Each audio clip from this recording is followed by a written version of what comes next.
जय हिंद दोस्तों। आप सभी लोगों का स्वागत है जय स्टडी न्यूज़ पर। आज का जो हमारा ये एडिटोरियल संपादकीय है जनसत्ता का, इसमें अंग प्रत्यारोपण के ऊपर बहुत ही बेहतर तरीके से इन्होंने समझाया है कि यह समाज का कितना बड़ा समस्या है।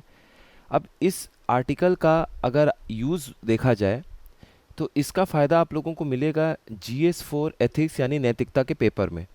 वहाँ पर आप लोगों को कोई केस स्टडी दी गई जिसमें ऑर्गन ट्रांसप्लांट अंग प्रत्यारोपण से जुड़ा हुआ कोई आप लोगों को पढ़ने के लिए मैटर मिल गया, या फिर प्रश्न किसी और नैतिक चीज़ों पर हो और वहाँ पर आपको लगे कि मेडिकल से जुड़ा हुआ प्रश्न है और वहाँ पर आप इसे उदाहरण के तौर पर पेश कर सकते हैं, तो वहाँ पर आपको इस बात का फ़ायदा मिलेगा। वहाँ आप उदाहरण की तरह इसे लिख सकते हैं, इसमें जो आंकड़े दिए हुए हैं आप उन्हें पेश कर सकते हैं। तो चलिए स्टार्ट करते हैं, देखते हैं कि इसमें क्या चीज़ें लिखी हुई हैं जो हमारे काम की हैं। सबसे पहले शुरुआत इस तरीके से की गई है, इसको थोड़ा सा जूम कर देते हैं, पिछली बार थोड़ा सा कम रह गया था, उसके लिए माफ़ी चाहते हैं आप लोगों से। देखिए, भारत में मानव अंग प्रत्यारोपण जो कानून है वो 1994 में लागू किया गया था। इसमें यह बोला गया था कि मानव अंगों के व्यावसायिक लेन देन को दंडनीय अपराध घोषित किया जाता है। तो आपको ज़रूरत है तो एक मानव अंग का आप ट्रांसप्लांट कर सकते हैं, प्रत्यारोपण कर सकते हैं, लेकिन आप व्यावसायिक तरीके से नहीं कर सकते हैं कि जैसे खरीद फरोख्त जो काला बाजारी में चलता है मानव अंगों का, वो आप नहीं कर सकते हैं। साथ में लिखा गया है कि मानव अंग के कारोबार में संलिप्त गिरोह बहुत ही सुनियोजित तरीके से गरीब और असहाय लोगों को बहुत मामूली रकम की एवज में जीते जी अपने अंग बेचने को तैयार कर लेते हैं। अब चूंकि कानून बन गया है, बैन कर दिया गया है, तो तो जो आपके गिरोह हैं मानव अंग से जुड़े हुए, उन्होंने दूसरा रास्ता अपना लिया कि मतलब अब हम क्या करेंगे कि गरीब लोगों को पकड़ेंगे, उनको पैसे का लालच देंगे, उनसे अंगों को खरीदेंगे, और जो भी अमीर लोग जो डिमांड किए हुए हैं कि उन्हें जो अंग चाहिए वो हम उन्हें ले जाके बेच देंगे। अब चूंकि कानून ने इसे बैन कर रखा है, मनाही है, तो इसलिए उन्होंने रास्ता भी दूसरे तरीके का अपना लिया। मेडिकल चेकअप के नाम पर वो अस्पतालों में भर्ती कर देते हैं जहाँ पे इस काम से जुड़े हुए सेटिंग होती है, और वहाँ पर वो ऑपरेशन करना, मानव अंगों को प्रत्यारोपित करना, ये सब काम करते हैं, जो कि आगे लिखा हुआ है आर्टिकल में। हालांकि कई बार पीड़ितों को तय की गई धनराशि नहीं मिलती और उन्हें वादा खिलाफी और ठगी का दंश भी झेलना पड़ता है। आपसे वादा किया गया इतने रुपए दिए जाएंगे और वो उतने रुपए देते नहीं हैं गिरोह के लोग। अब चूंकि वो मजबूत हैं, गरीब आदमी है जिससे ये लिया जा रहा है अंग और वादा किया जा रहा है उन्हें पैसे देने के लिए, वो खुल के गरीब आदमी बोल भी नहीं पाते हैं, ज़्यादा दब जाते हैं, और जिसकी वजह से वो ठगी का शिकार हो जाते हैं। आगे इसी तरीके के कई सारे एग्जाम्पल दिए हुए हैं, जिसमें एक दिया हुआ था कि हाल ही में एक गिरोह का पता चला जिसके तार बांग्लादेश से लेकर झारखंड गुरुग्राम तक जुड़े हुए हैं। तो करते क्या थे कि बांग्लादेश से गरीब लोगों से बात करके उनको ले आते थे गुरुग्राम। गुरुग्राम में एक अस्पताल में इन्होंने सेटिंग कर रखी थी गिरोह ने, वहाँ पर उनका मेडिकल चेकअप होता था, और उसके बाद फिर वो जयपुर में जाते थे जहाँ पर उनका ऑपरेशन करके अंगों को निकाल दिया जाता था, या फिर जिसके लिए अंग प्रत्यारोपण करना हो वहाँ पर प्रत्यारोपित कर देते थे। तो इस तरीके का एक रैकेट चला था जिसका खुलासा हुआ था बहुत बड़े स्तर पे। अब अगले पैराग्राफ में क्या लिखा है, कुछ मरीज जीने की लालसा में कानून तोड़ने और अंग प्रत्यारोपण के लिए कोई भी कीमत चुकाने को तैयार हो जाते हैं, भले ही इस प्रक्रिया में कमज़ोर और गरीब लोगों का भीषण शोषण होता रहे। तो यह भी एक बड़ा ही, समझ लीजिए, सेल्फ इंटरेस्ट या फिर अपने लालच के लिए की गया उठाया गया एक कदम है ये।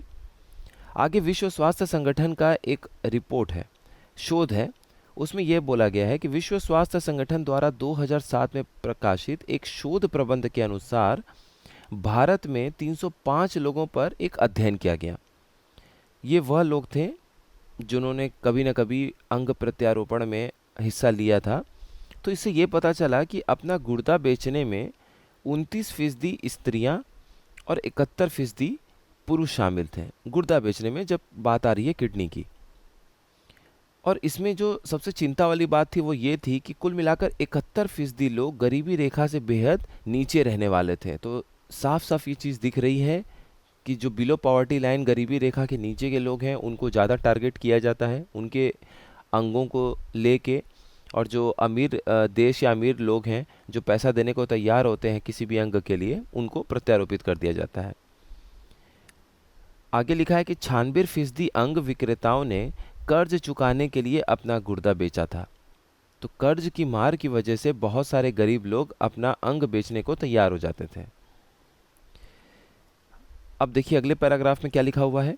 अंग प्रत्यारोपण के दौरान चिकित्सीय और साफ सफाई के घटिया इंतजाम की वजह से हेपेटाइटिस बी, हेपेटाइटिस सी और एचआईवी जैसी बीमारियों का खतरा भी अंगदाताओं के सामने मंडराता रहता है। अब देखिए हेपेटाइटिस जो रोग है वो बिल्कुल उसी तरीके से फैलता है जैसे एचआईवी है।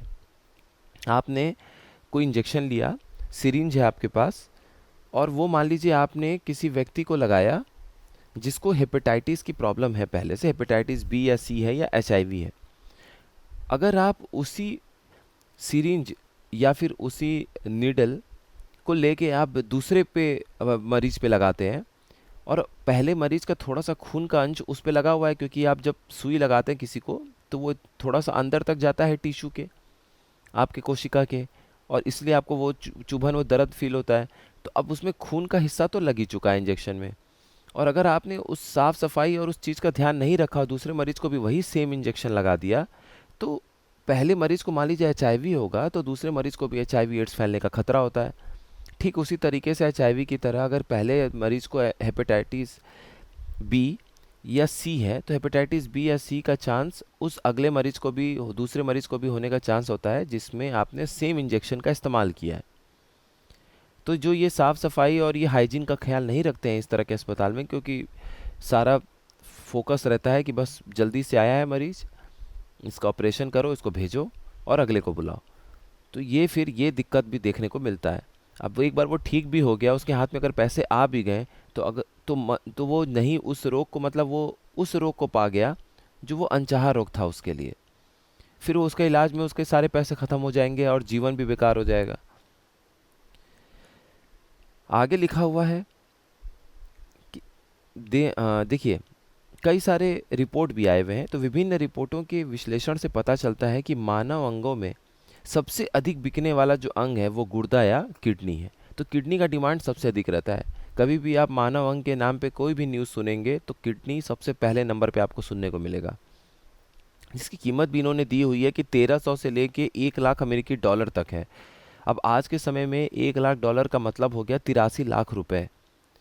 तो यानी कि 10 लाख, 20 लाख, 50 लाख, 80 लाख, ये निर्भर करता है कि कौन खरीदना चाह रहा है। यहाँ तक लोग रेट देने को तैयार है किडनी के लिए।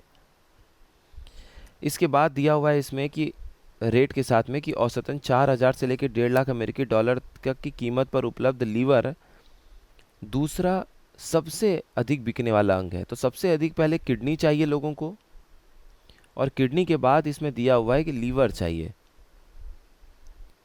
ठीक है, तो इन दोनों अंगों की सबसे अधिक डिमांड रहती है। इसके बाद आगे इसमें लिखा हुआ है कि हृदय और फेफड़े जैसे महत्वपूर्ण अंगों की तो बहुत अधिक मांग है, इसलिए इनकी कीमतें भी बहुत अधिक है।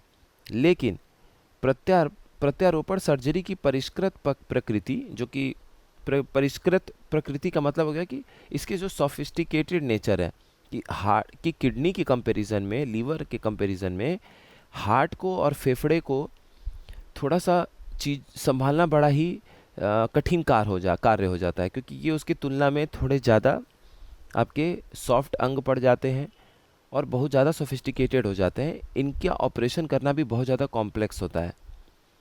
तो इसीलिए जटिल, यहाँ पे देखिए लिखा हुआ है कि और तकनीकी जटिलता के कारण भी इनका अवैध कारोबार कम हो जाता है। तो डिमांड है लेकिन अब आप पूरा नहीं कर पाएंगे, तो इसकी वजह से इस पे फोकस नहीं रहता है। गिरोह का हो चाहे आपका ऑपरेशन करने वाले हो जो गलत तरीके से कर रहे हो, इस पे फोकस नहीं करते हैं। तो सबसे अधिक वो फोकस किडनी और लीवर पे करते हैं। गैर कानूनी अंग प्रत्यारोपण में भेदभाव से जुड़ा एक और चिंताजनक आयाम यह है कि अमूमन स्वस्थ अंगों की बिक्री सामाजिक और आर्थिक रूप से कमजोर लोग करते हैं, और इसके लाभार्थी कौन होते हैं? संपन्न लोग। तो जो संपन्न लोग हैं उनको अंग चाहिए। जो गरीबी में जी रहे हैं, गरीबी रेखा के हाशिए पे जी रहे हैं, वो अंग देने वाले इंसान हैं। तो इसी विडंबना की बात यहाँ पर इस लाइन में की गई है। इसी के साथ आगे लिखा है कि इस प्रवृत्ति का खुलासा कई स्तरों पर होता है, जैसे हमें कैसे पता चल रहा है कि अमीर ज़्यादा डिमांड कर रहे हैं और गरीब ज़्यादा अंग दे रहे हैं? विकासशील देशों के लोग अंगदाता होते हैं और विकसित देशों के लोग प्राप्तकर्ता होते हैं अंगों के। तो इससे हमें पता चल रहा है। दूसरी बात, महिलाएं अंग देने वाले होती हैं और पुरुष अंग लेने वाले होते हैं। तो ये भी एक बड़ा ही हृदय विदारक चीज़ है। अब यहाँ पर थोड़ा सा गुस्सा करते हुए, अपना गुस्सा दिखाते हुए इस एडिटोरियल को लिखने वाले लिखते हैं कि बड़े शर्म की बात है कि अफ्रीकी, दक्षिणी एशियाई या फिलीपीनी लोगों की गुर्दा के मुकाबले तुर्की या पेरू मूल के लोगों का गुर्दा कई गुना महंगा है। मानो मानव अंग ना हुआ अलग अलग नस्लों की भेड़ बकरियां हो। अब देखिए, नस्ल के आधार पे वो वाइट इंसान है कि ब्लैक है, उसकी तुलना, उसकी वजह से उसके अंगों के रेट भी ऊपर नीचे हो जा रहे हैं। तो ये वाकई बड़ा गुस्सा करने वाला, चिंता करने वाली बात तो अभी तक चली आ रही है। सिर्फ अंगों को अगर आप ध्यान देंगे तो भी यहाँ पे नाराजगी और चिंता की बात है, लेकिन यहाँ पर इंसान कौन सा है उसके आधार पे अगर आप उसके अंगों का कीमत लगाएंगे तो ये वाकई चिंता, गुस्सा सब करने की बात है। आगे देखिए, बहुत सारे एग्जाम्पल दिया हुआ है जो बहुत पुराने एग्जाम्पल्स हैं। इसमें क्या है कि हमारे पास लेटेस्ट आंकड़ा नहीं है, तो अभी आधुनिक आंकड़ा ना होने की वजह से, लेटेस्ट डेटा ना होने की वजह से ये 20-20 साल पुराने आंकड़े भी इसमें दिए हुए हैं। तो हम यहाँ पे फोकस करते हैं। इसमें लिखा हुआ है कि कीमतें मांग और आपूर्ति के बाजार नियम से संचालित होती हैं, जिसकी बोलियां अंतर्राष्ट्रीय स्तर पर लगती है। 2007 में पाकिस्तान से 2,500 गुर्दे बिके तो 2/3 खरीदार विदेशी थे। भारत में भी 2008 में अरबों रुपए का किडनी घोटाला सामने आया था, जिसमें पश्चिमी उत्तर प्रदेश के गरीबों से गुर्दा लेकर US, UK, Canada, Saudi Arabia और ग्रीस के ग्राहकों में प्रत्यारोपित किया गया था। आप देश देख रहे हैं, ये सारे संपन्न देश के लोग हैं जिनको किडनी, लीवर, इन सब चीज़ों की ज़रूरत है। जो कि संपन्नता है तो अपने अंगों का भी रक्षा करना चाहिए कि हम क्या खा रहे हैं, पी रहे हैं। आखिरी में बड़ा अच्छे से निष्कर्ष किया गया है। निष्कर्ष में इन्होंने कहा है कि अंगों की कालाबाजारी में मनुष्यता का यूं पतन कर उसे ऐसे जानवरों की तरह बना देना जिसके अंगों का खरीद बिक्री खुले बाजार में होता हो, मानव अधिकारों का घोर अपमान है। बिल्कुल सही बात। अंगों की कालाबाजारी की आपराधिक पृष्ठभूमि के चलते उपजी गोपनीयता के कारण वर्तमान हालात के बारे में कोई सटीक ताज़ा आंकड़ा उपलब्ध नहीं है। फिर भी पुराने आंकड़ों से हम इस धंधे की भयावहता का अंदाज़ा लगा सकते हैं। तो आज से कई साल पुराने हमारे पास जो आंकड़े हैं उसमें इतनी भारी कीमत की अंगों का प्रत्यारोपण चल रहा है, तो आज तो वो कई गुना ज़्यादा बढ़ चुका है, क्योंकि परेशानियां, रोग तो पहले से ज़्यादा बढ़ गए हैं। लिहाजा अंगदाताओं की ऐसी करुण कथा के मद्देनज़र आज आवश्यक हो गया है कि इस तरह के मामलों में निजी स्वार्थों से ऊपर उठकर इंसानियत के मूल्यों की रक्षा की जाए और उसे अपने जीवन की तरह लोग दूसरों के जीवन के प्रति भी संवेदनशील बने। बिल्कुल सही बात है। आपको अपने जीवन की इतनी परवाह है कि आप पैसा फेंक के किसी गरीब इंसान के अंगों को खरीदना चाह रहे हैं, तो ये वाकई स्वार्थ का बहुत बड़ा उदाहरण है।